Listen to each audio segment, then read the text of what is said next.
Hello everyone, this is Carla from Imagine That with Carla.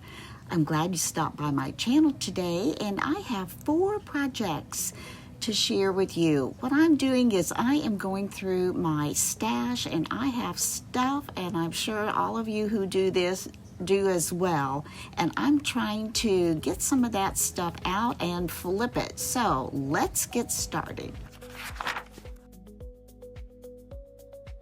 For the first project, this is something that I have had in my stash, and around Christmas time I painted it this color thinking I was going to do something with it for Christmas.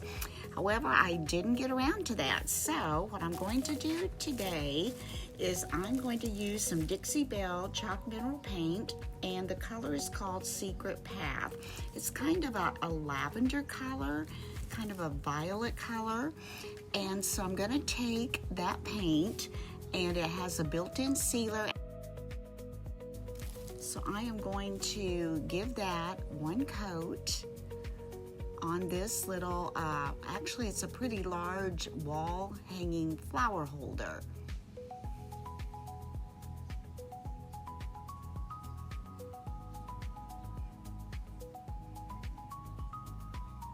I'm really liking the way this color looks on here. I was looking for not really a purple, but a light kind of a lavender shade, and this is what I got, a nice soft shade. So when I have this finished painting, we're going to let that dry.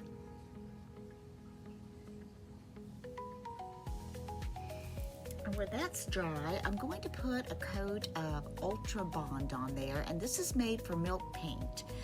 I got this off of Amazon, and I know a lot of people are using Extra Bond, but I couldn't find any place where I could get it in a timely manner, so I checked on Amazon. This sounds pretty much like the same thing, so I'm going to give a coat of this Ultra Bond over this Dixie Belle paint, because I am going to be adding a milk paint to this.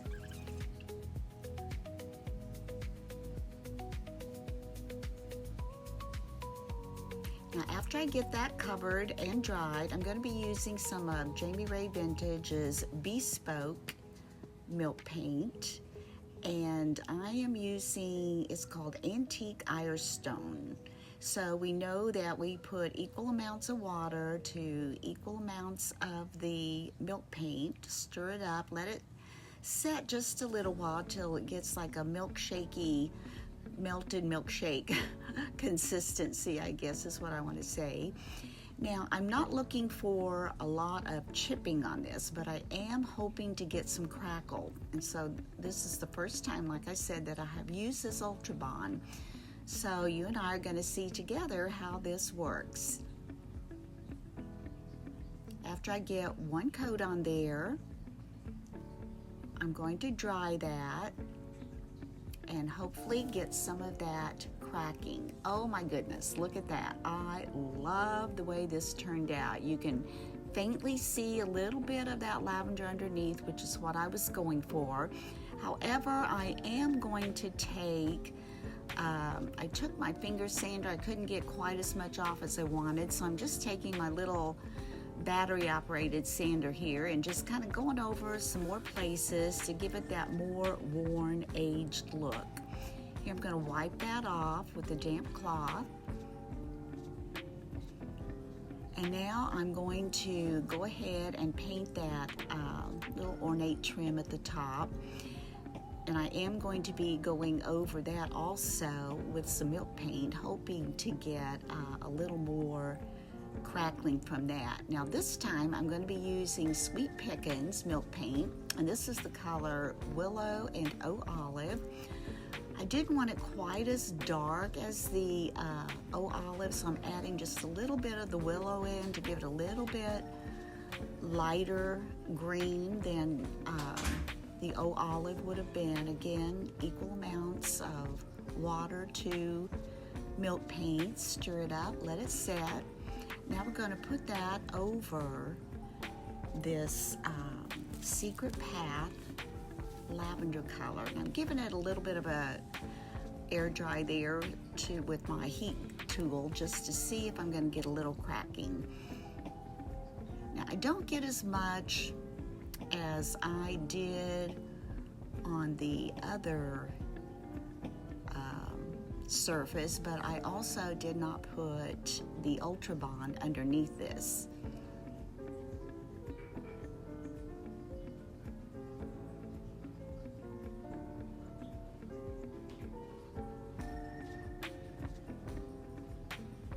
Now I'm drying it, hoping to get a little bit of crackle on here and maybe even some chipping. As I said, I really didn't get quite as much as I was hoping for, so I took a wet cloth and I just kind of wiped back some of that green paint so some of that lavender could show through. And I'm liking the way this is turning out with that. I can see enough of that, and it even kind of goes down to that black a little bit. Here I'm using a sand block and just getting a little more off of there. After I let that set, I'm going to use Madeline. Oh, don't you just love this transfer pack that came out? There are the most beautiful pictures in here that coordinate and go together. So I'm choosing this little set to go on my floral wall hanger. And I'm going to get that where I want it. I'm going to take my tool and I'm going to go over that my transfer tool, and it comes off very nicely.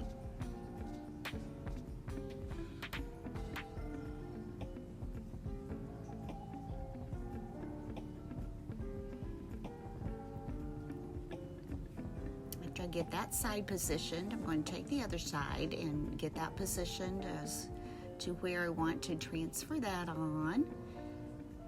And again, I just take my tool and I kind of pull up and push down as I'm pulling back that carrier sheet until we get to the end of this transfer.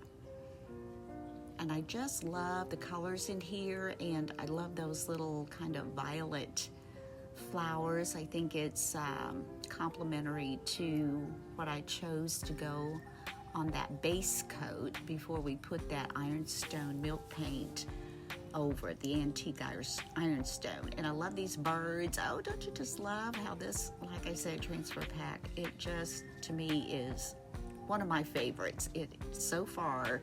And I've been doing IOD transfers for a few years now, but this one is it just looks so elegant. I just love it.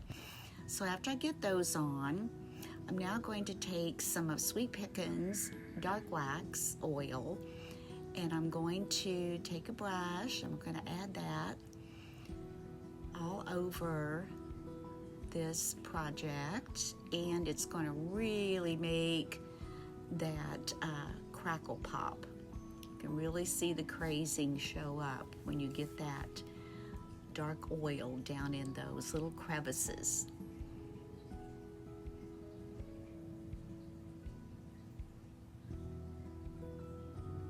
I'm going to let that set for about 15 minutes, and after I did, I come in with a dry cloth and we're going to wipe that all back.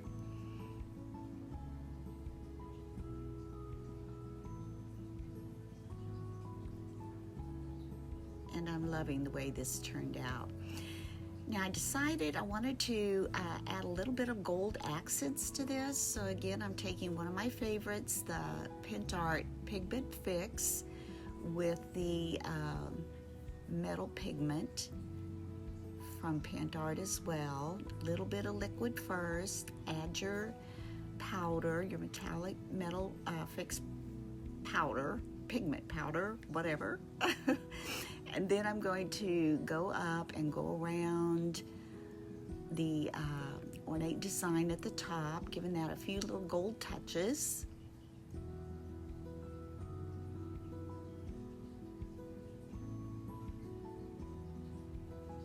I'm going to kind of brush that in and make it look smooth so it looks like it's maybe a little bit tarnished and worn off. Kind of rub that on. then at the bottom it has that little piece we'll get to, but I wanted to put it around the top as well. But if I were using this, I would be putting florals or greenery, you know, that would hang down on it. I think that would look really cool, but I wouldn't want to cover up that beautiful design, so I'd be careful how much I let hang out. And on the bottom, I did add a little bit to that little knob, and here is the finished product.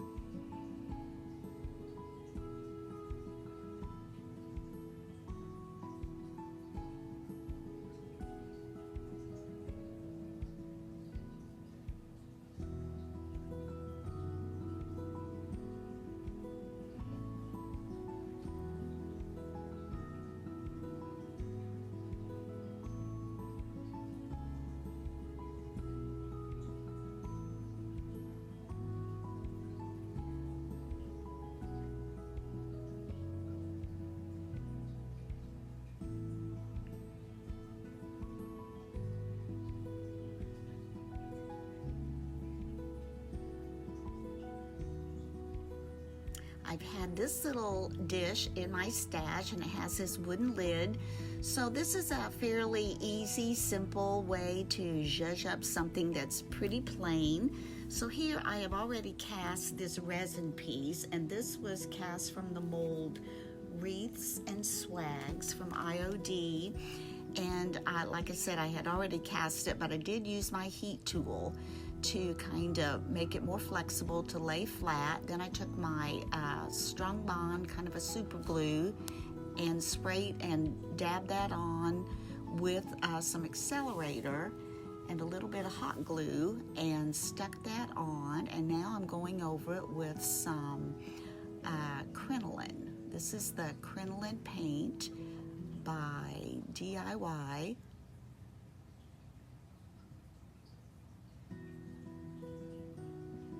And here I'm using Paint Couture's Angel Eyes. I'm just going to be going over all these little flowers with some different paints, and also doing some of the leaves, and I'll be adding some gold accents as well. I really wanted to emphasize different colors on the leaves because I didn't want this to seem like, you know, it was a Christmas wreath. This is more of like a spring floral wreath. Here I'm going in with Dixie Bells. I'm trying to see what that is. Willow, Weeping Willow, green paint.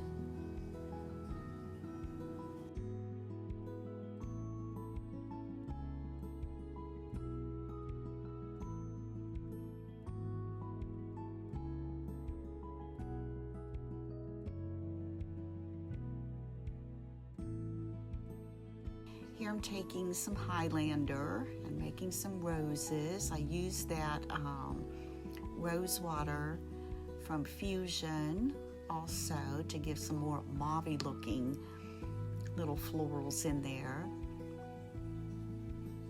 Then I'm pulling out some Prairie Sunset because I thought it needed, you know, a little bright color in there. So we're going to do that and use some of that yellow also to add the little centers in some of those flowers. And I'm mixing a little paint there to kind of give it a little bit of character. Now I don't know how I missed getting this on there, but I did mix up some paints, and I wanted it to look kind of marbly, not just a solid color. So I just mixed up some of that Weeping Willow and a little bit of the raw silk. Went over that, and here I'm doing Crackle Step 1 and 2 by Paint Couture. I put the first step on, let it dry to a tacky substance, and then I'm going over it with Step 2. Step 1, you let dry till it reaches a tacky phase, and then you go over it with Step 2, and here I'm drying it with my heat tool, trying to get some crackle. Now I'm going to take some Fusion Aging Wax, and in hindsight, I wished I had used dark oil. I think it wouldn't have looked as harsh, or if I would have taken some clear wax to put on there first, I could have gotten, I think, a softer look. that I think would have maybe appealed to me more with these florals on here, but after getting it all wiped back, I was pleased with this little lid, and now I'm taking some of that leftover gold that I had. I'm going in and adding some accents to the flowers and the leaves and the bow, and here is the finished project.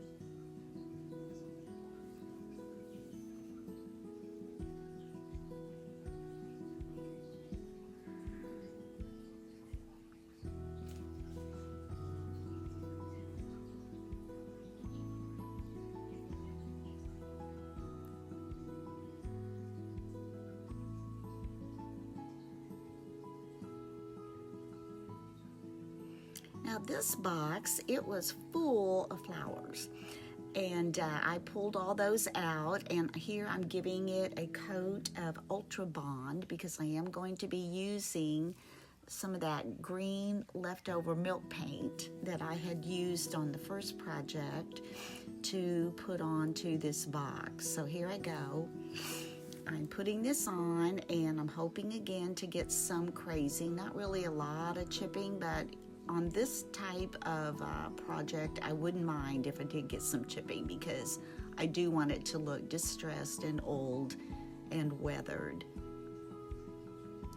So here I'm drying it to see what I can get, and I do get just a little bit.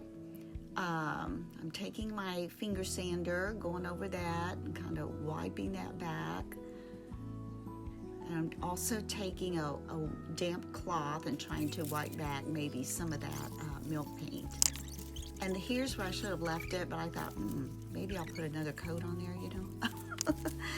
And I did, and I sanded that off as well. Now here we've got, I think this is called Dipsy Blooms, and it's an IOD inlay. So I'm going to be cutting the sheet into 4 strips and applying it to the sides and the ends of this box. Now I'm using liquid patina as my medium to lay it on. I'm going to wet the back of the inlay. I'm going to place it on. I'm going to let that dry, and I usually use my heat gun to dry it, and here you can see I'm dabbing that down with a wet cloth. I'm going to cut the size I need to complete that side of the box, do the same process of wetting it and laying it into the liquid patina and then sponging it off. And when it dries, we just pull it off and hopefully we have a transfer. Now I did have a little trouble with this sticking. I'm not exactly sure why, but I went over it a few more times and dried it, but it did still pull some of the paint back. But like I said, for the look I was going for, it really didn't bother me that much. In fact, I think it added some character. And after I got all of that pulled off and dried back, I decided I wanted to put some words on there. So I got out the stencil. I've had this stencil, I got this from Amazon, oh gosh, quite some time ago. And here I'm changing my mind.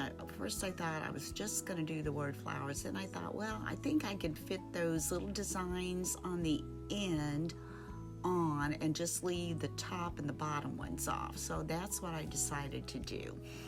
So for the stenciling, I'm using coal black paint by Fusion. I'm using my JRV stencil brush. I'm going to upload the paint, then offload it on a paper towel, and just begin pouncing over this stencil to give me the look that I'm going for. You don't want a lot of paint on your brush when you're stenciling, or you will end up with bleeding and a blurry image when you take off your stencil. This went really well. Sometimes I forget that I have stencils, and you know, they really do look nice on some of these projects. And after I get this on, I'm going to put some, I think I used the dark oil by Sweet Pickens on this, pretty sure. Now I'm going to go ahead and get the ends. I want to be careful not to get on the top or the bottom, because I just didn't have room to put those on there. So we're just going to do the ends.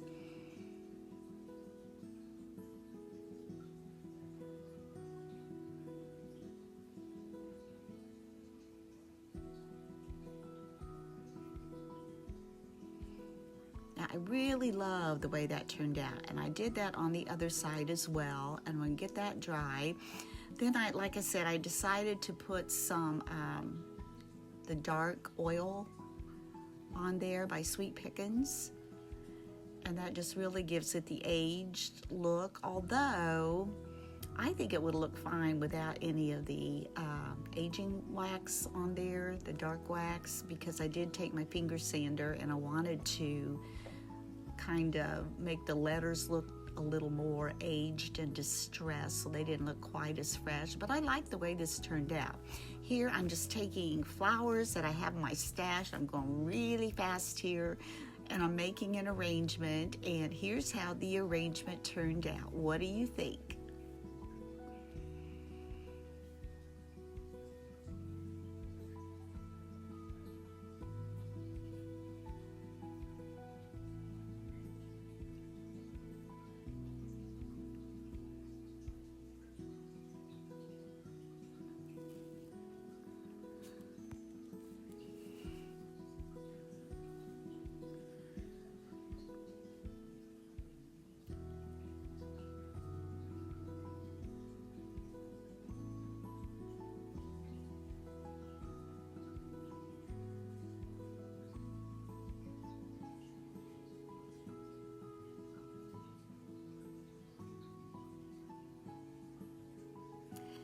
Now this picture, I thrifted this from Goodwill, and I have had this for probably a year.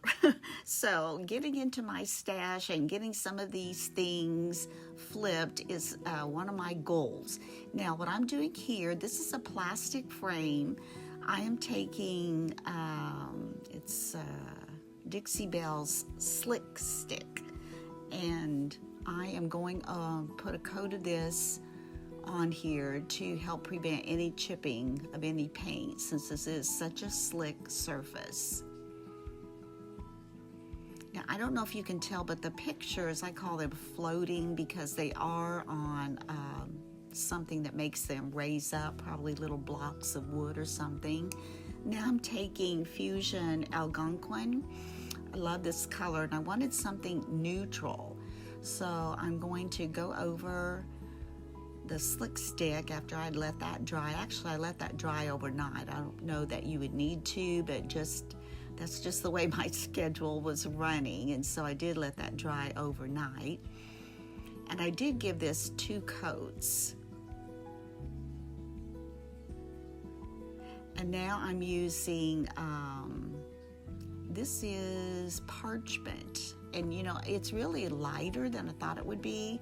This is by Fusion, and I was expecting maybe a little bit more beigeier, but it's fine. And I did also give this 2 coats as well, because I wanted to make sure I covered up those impressions underneath.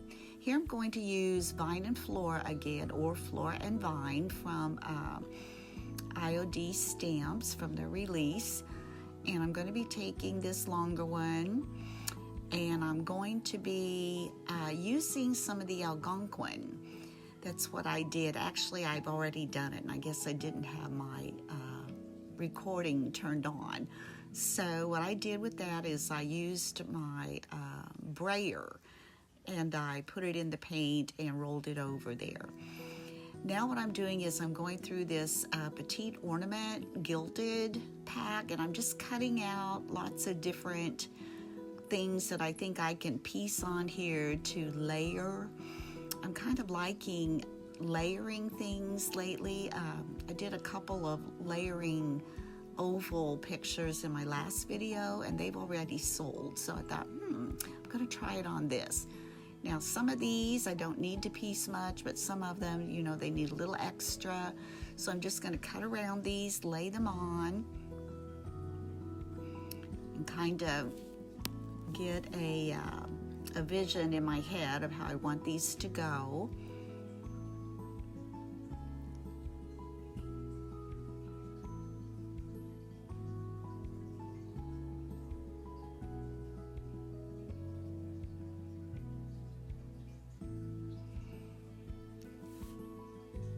And after I get them kind of laid on there to where I want them to go, I'm just going to remove the backing and take my transfer tool. And as I've said before, when you're transferring gilded transfers, if you can just try to keep your transfer tool on the part that needs to be transferred, you're going to have no problem at all of getting any gold specks on there.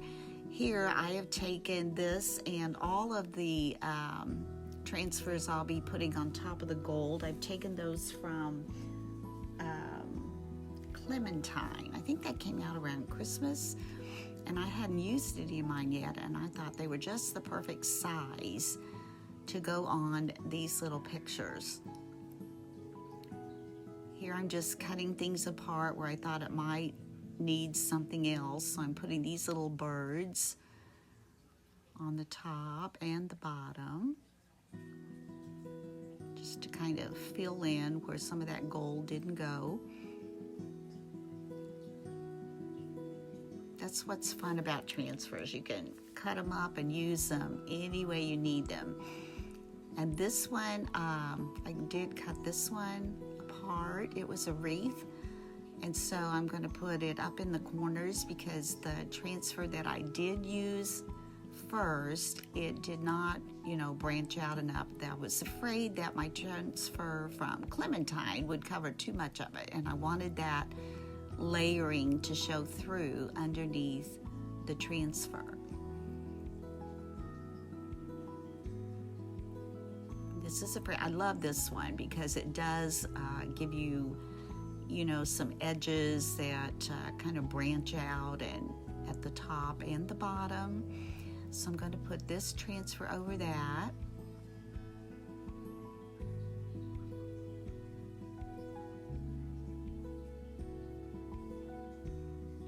And these two little transfers, I'm just going to place one at the top and one at the bottom because I like the way it comes out to the side, so I know that will be peeking out underneath the floral or berry transfer that I will be applying on top of it.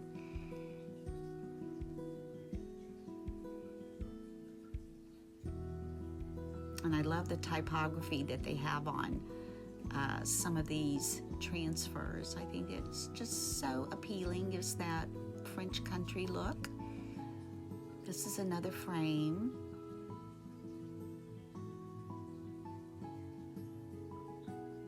And I'm going to add this one. I think it has, I'm not sure what these are.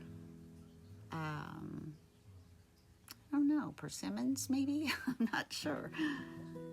But they go on nicely. Oh my goodness, they're apples. They're not persimmons, they're apples.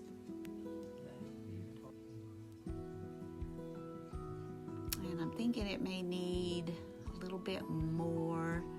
So I'm going to cut out one of those kind of leafy swags up there and cut it in half and put some of it on the bottom. And I'm sorry I'm out of frame here. I need to push my picture up so you can see what I'm doing. Put a little up there. I think I put some in the center too, which you'll see when I finally do move this up. So this project is complete, and tell me what you think.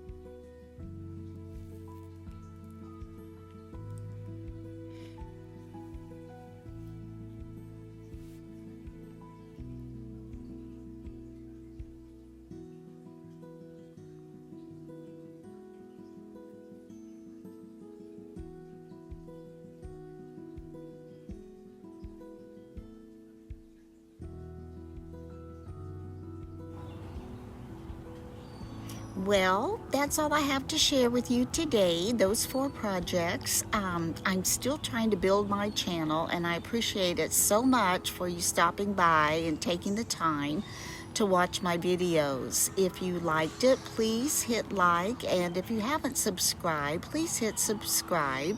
Until next time, bye-bye.